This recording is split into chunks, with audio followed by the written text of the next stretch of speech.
सर्वांना नमस्कार.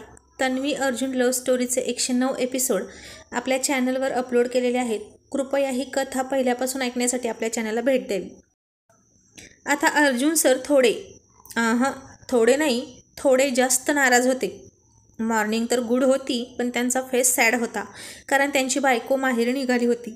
लग्न झाल्यापासून आज पहिल्यांदा ती अशी जाते म्हणून निघाली होती. तिनं नाश्ता बनवला आणि तो तयार होत होता आणि त्यानं हाक मारली, तनू आले, म्हणून ती बेडरूममध्ये गेली. तिला वाटलं टाय बांधून देण्यासाठी हाक मारत आहे तो, पण तो तर कपडे घालून म्हणजे नुसती पॅन्ट आणि शर्ट अंगात कोंबून बसला होता. बटन नव्हते लावले, बेल्ट नाही लावला. काय म्हणत होतं त्याच्या कुणास ठाऊक. बहुतेक आज बायकोला त्रास द्यायचा होता. अर्जुन सरांच्या मनातलं कोण ओळखेल का कधी, की काय चाललं आहे. ती म्हणाली, अर्जुन काय रे हे, तू असे का कपडे घातले आहेस. असे म्हणजे, त्याने भुवई उचलून विचारलं. अरे बुजगावण्यासारखा दिसतोयस तू. ती हसून म्हणाली, व्हॉट बुजगावणं, दॅट मीन्स, म्हणजे काय असतं ते. आता अर्जुन सरांना या बुजगावण्याचा कसलाच गंध नव्हता आणि ती हसू दाबत म्हणाली, आहे एक हिरो, सुपरस्टार. कोणता ग, मी नाही कधी नाव ऐकलं त्याचं. तुला तुझ्या बिझनेसमधून वेळ मिळेल तर ऐकशील ना. लास्ट मूवी कधी पाहिली होती आठवते का तुला. आणि तो म्हणाला, आठवते ना. आणि मग तिच्या डोळ्यात डोळे घालून म्हणाला, पण अर्धीच पाहिली. तू पाहून दिली नाहीस पूर्ण, मला घरी घेऊन आलीस. आणि तिला त्यांच्या पहिल्या मिलनाची ती रात्र आठवून अंगावर शहारा आला. मग ती म्हणाली, अर्जुन अरे इनशर्ट नाही केलंस, बटन नाही लावले, असंच जाणार आहेस का तू ऑफिसला. Are you out of mind your Tanu. मी असं जायला वेडा वाटलो का ग तुला. आणि ती डोळे बारीक करून कमरेवर हात ठेवून म्हणाली, अच्छा जी, मग हा काय अवतार आहे, सांगाल का मला जरा. The great Arjun sir. अगं मग तू कशाला आहेस, तू कर ना. तो गाल फुगवून म्हणाला, अर्जुन लहान आहेस का रे तू. आणि त्यानं तिच्या कमरेत हात घालून जवळ ओढून घेत तिच्या डोळ्यात डोळे घालून म्हणाला, काय वाटतं तुला, कसं आहे मी, अजून लहान आहे की. असं म्हणून त्यानं तिला छातीजवळ घट्ट दाबली आणि तिच्या अंगावर शहारा आला आणि ती गालात हसली. Tell me Tanu, I am waiting for your answer. मला उत्तर दे, मी वाट पाहतोय तुझ्या उत्तराची. आणि तिनं हसून त्याला छातीवर दोन्ही हाताने दाब देत मागे ढकलला आणि लाजत हसत म्हणाली, शट अप अर्जुन, तू काल बरं कपडे व्यवस्थित, मी टाय घालते. नो वे, आज तू तयार कर मला. तो ठाम आवाजात म्हणाला. अर्जुन सर होते ते, त्यांनी ठरवलं ना की एखाद्याला त्रास द्यायचा की मुद्दाम ठरवून त्रास द्यायचा एखाद्याला, तर तो त्रासच द्यायचा. हे मात्र त्यांना अगदी व्यवस्थित जमतं. आणि ती म्हणाली, अर्जुन मुद्दाम करतोस ना तू हे सगळं. आणि तो हसून म्हणाला, तनू मॅड मी नाही तू आहेस, तुला हे आत्ता कळलं होय. आणि तो एकटाच हसायला लागला आणि तिनं त्याला फटका दिला आणि म्हणाली, नालायक कुठला. हो मग आता भावाच्या घरी गेल्यावर मी नाही ना तिकडे, मग आरामात राहशील ना.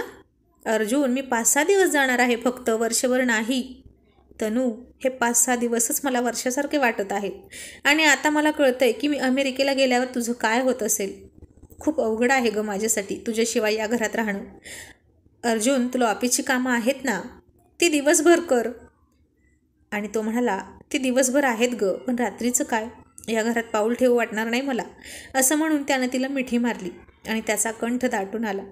खूप वेडा होता तो, टोटली मॅड तिच्यासाठी, खूप पॉझिटिव्ह. कसा राहणार होता कुणास ठाऊक.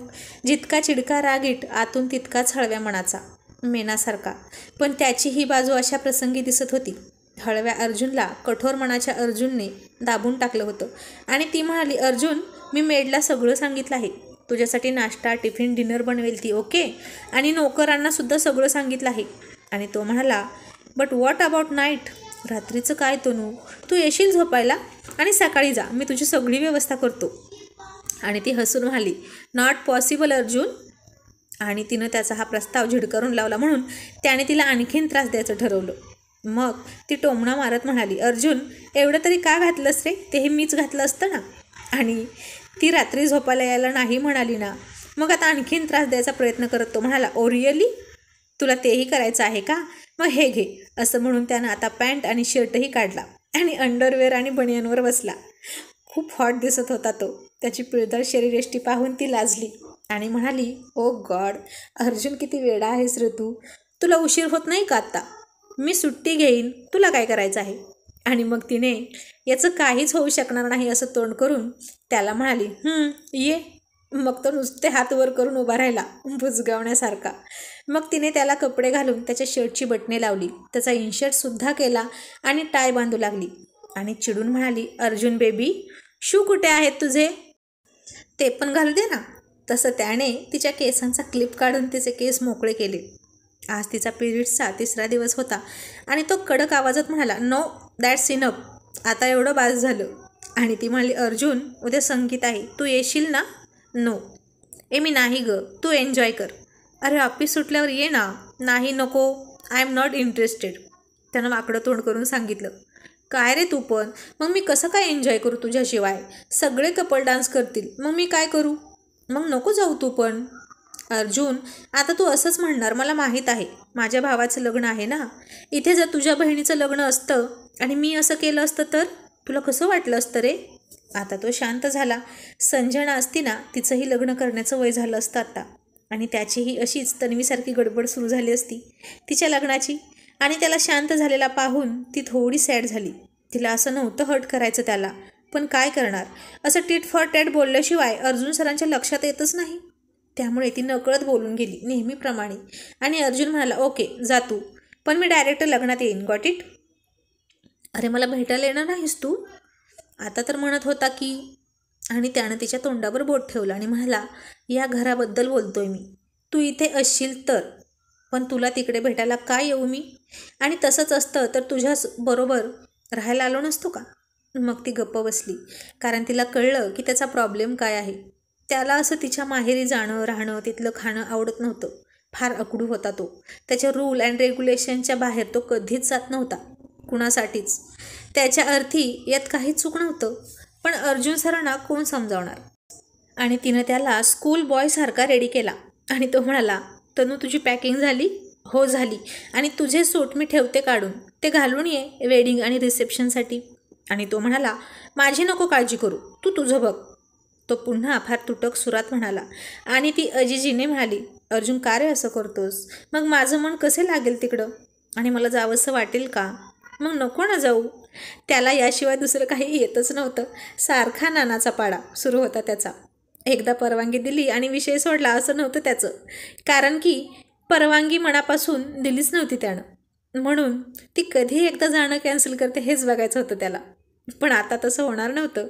आणि तो तिला म्हणाला, गिरीश येईल तुझ्यासोबत, मी त्याला सांगितलं आहे सगळं. त्याच्याशिवाय तू कुठेही एकटी जायचं नाही. आणि माझी माणसंसुद्धा आहेत, म्हणजे बॉडीगार्ड. असं म्हणून ती हसली. हो मग, तू कोणाची वाईफ आहेस माहीत आहे ना तुला? ती म्हणाली, हो, मी माझ्या डिअर हबीची स्वीट वाईफ आहे, माहीत आहे मला. आणि त्याचा नाश्ता झाला, तो निघाला. जाताना नेहमीप्रमाणे तिचा किस घ्यायला गेला. तिने तिचं कपाळ पुढं केलं नेहमीप्रमाणे, पण त्यानं सरळ तिच्या तोंडात तोंड घातलं. त्याच्या अचानक झालेल्या या हल्ल्याने ती मागे झुकली आणि तो तिच्या अंगावर झुकून तिला डीप किस करत होता. आणि ती पडणार म्हणून तिनं त्याला मिठी मारली. आता त्यानं हातातली बॅग खाली टाकली आणि खूप फोर्सली तिला मिठीत घेऊन किस करू लागला. आणि आता तीसुद्धा त्याला प्रतिसाद देत गेली. तिने त्याच्या केसात हात घालून त्याचं डोकं पकडलं आणि एकामागून एक असा तो तिच्या दोन्ही ओठांचा समाचार घेत होता. तिचे ओठ तो स्मॅश करत होता आणि एका पॉईंटला त्यानं तिचा ओठ जोरात चावला. तिचे मिटलेले डोळे आणखीन घट्ट मिटले, पण तिने उफ नाही केलं. प्रोफेशनल किसर असल्यासारखे ते हायली डीपली अँड फोर्सली किस करत होते. जणू पुढचे 6 दिवस त्यांना तोच किस पुरेसा होता. मग त्याचे हात हळूहळू तिच्या छातीवरून फिरत होते आणि ती फार उत्कट होऊन स्वतःला त्याच्या अंगावर फेकून देत होती. त्यानं तिला मिठीत घेऊन जमिनीपासून उंच उचलली होती. काय म्हणायचं त्याच्या या प्रेमाला? अथांग महासागरासारखं खोल खोल होतं, ज्याचा थांग लागतच नाही. इतकं गहरं नातं आणि प्रेम होतं दोघांचं. आणि आता बऱ्याच वेळाने त्याचं किस करून मन भरलं. मग त्यानं तिला सोडली. तिचे केस आणि कपडे अस्ताव्यस्त झाले होते आणि त्याने त्याच्या केसातून हात फिरवत केस व्यवस्थित केले आणि म्हणाला, तनू, गिव माय बॅग. तिने हसून त्याची बॅग त्याच्या हातात दिली आणि घड्याळात पाहून म्हणाला, बघ, तुझ्यामुळे उशीर झाला, आय एम गेटिंग लेट. आणि तो तिला बाय म्हणून निघून गेला. आणि ती हसून म्हणाली, कसं होणार माझ्या या बच्च्याचं काय माहीत, खूप हट्टी आहे. आता असता सोबत आला तर काय झालं असतं? एकाच शहरात आहोत ना, कुणालचं घरसुद्धा इथेच आहे, पण ऐकत नाही. असं वागून तोच त्याच्या अडचणी वाढवतो आणि मलाही त्रास देतो.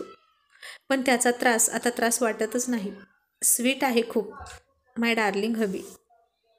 मग इतक्यात कुणालचा फोन आला आणि तो म्हणाला, तन्वी अगं निघाली आहे की नाही तू अजून? अरे हो, निघणार आहे. गाडी पाठवू? ए नाही, माझी गाडी आहे आणि ड्रायव्हरसुद्धा आहे आणि 2 बॉडीगार्डसुद्धा. व्हॉट? कुणालने आश्चर्यानं विचारलं. बॉडीगार्ड कशाला?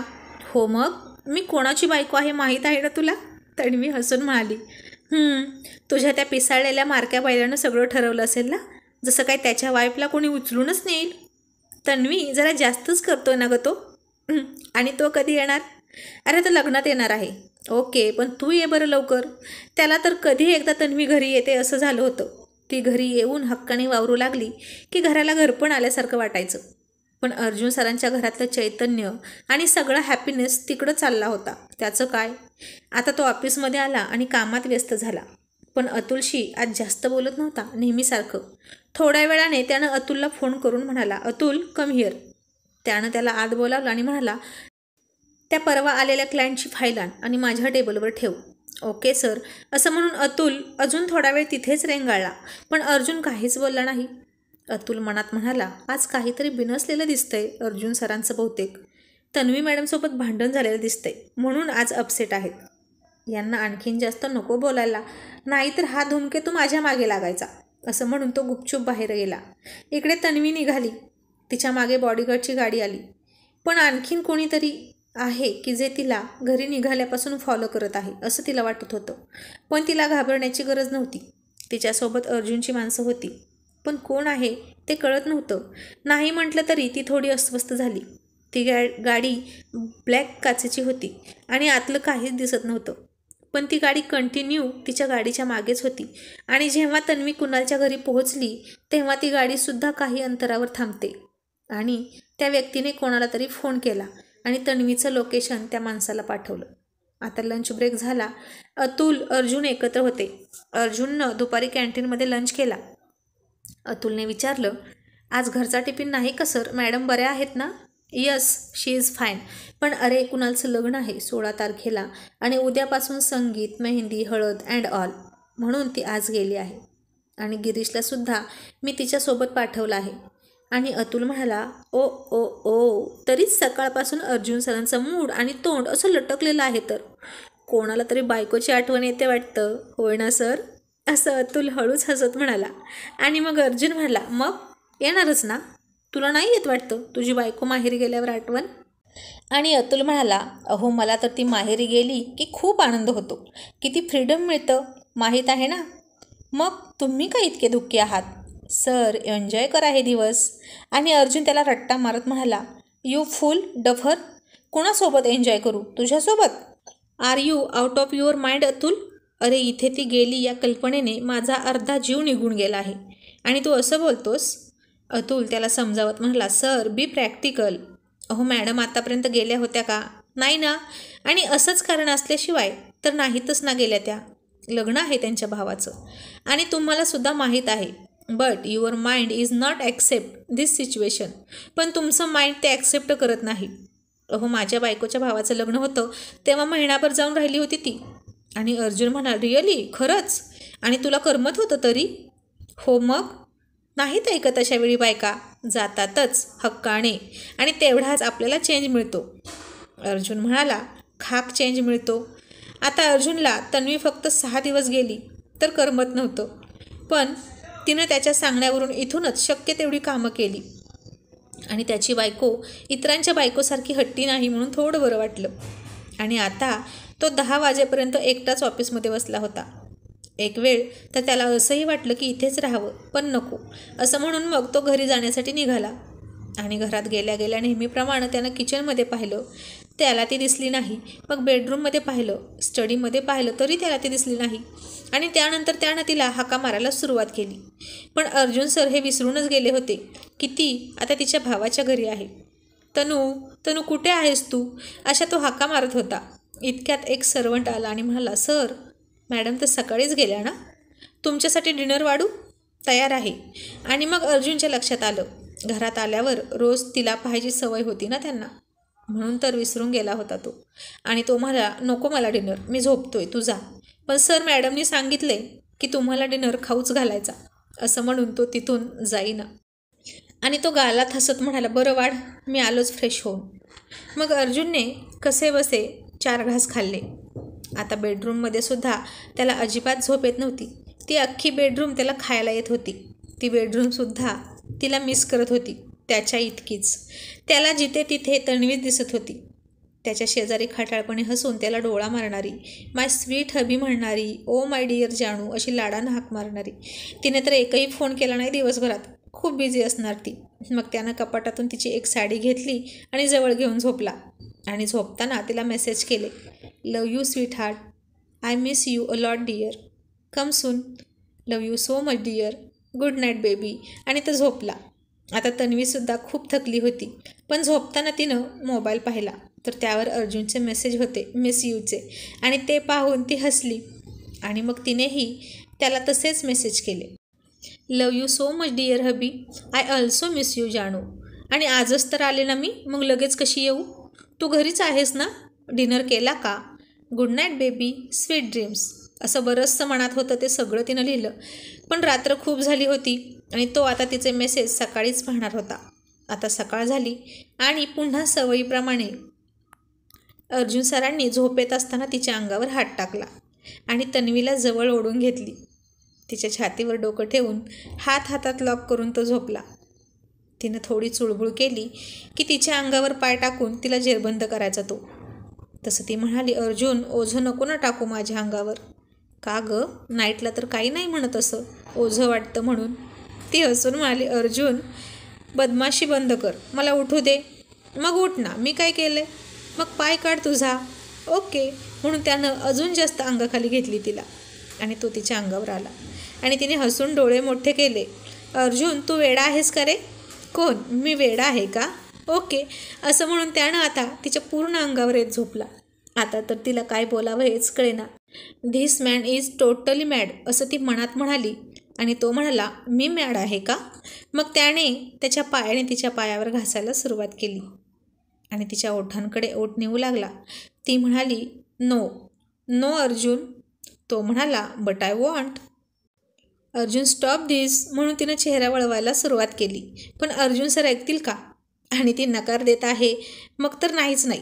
आणि त्यानं तिच्या तोंडात तोंड घातलं आणि दुसऱ्या क्षणी त्याच्या तोंडात पिलो कवर होता आणि डोळे उघडले तर त्याला आठवलं की ती घरात नाही. त्यानं स्वतःच्या डोक्यात एक टपली मारली, पेन घेतलं आणि कॅलेंडरवर कालच्या डेटला क्रॉस केला आणि कडक आवाजात म्हणाला, Tanu only 5 days are left, got it? वेडा अर्जुन, जणू काही ती ऐकतच होती आता त्याचं. मग तसाच आळसवलेल्या अवस्थेत उठला, कारण आज त्याची बायको त्याचे लाड करून उठवायला नव्हती. मग काय, बाथरूममध्ये आरशासमोर टाय बांधतानासुद्धा तिचीच आठवण, नाश्ता करतानासुद्धा तिचीच आठवण. ओ गॉड, आज 13 तारीख आहे. ही 16 तारीख लवकर संपू दे आणि एकदाचा कुणालच्या लग्नाचा बँड वाजू दे. मग मी पुन्हा तन्वीला कुठेच जाऊ देणार नाही. किती अवघड असतं आपल्या माणसाशिवाय एकटं असं घरात राहणं, हे त्याला आता समजत होतं. मग तन्वीसाठी तो 8 दिवस अमेरिकेला गेला तेव्हा किती अवघड झालं असेल दिवस काढणं. आणि ती त्याच्या विरहात का अशी करत होती हे त्याला जाणवलं. शेवटी ज्याच्या त्याच्या जागी जो तो योग्यच असतो, हेही अर्जुन सरांना शिकायला मिळालं. मग तो ऑफिसला गेला आणि तन्वी पुन्हा गिरीशला घेऊन ज्वेलरी शॉपमध्ये निघाली. आणि पुन्हा तीच ब्लॅक कलरची गाडी तिचा पिच्छा करत होती. आणि त्या माणसाने कोणाला तरी फोन केला आणि तन्वीचे अपडेट दिले.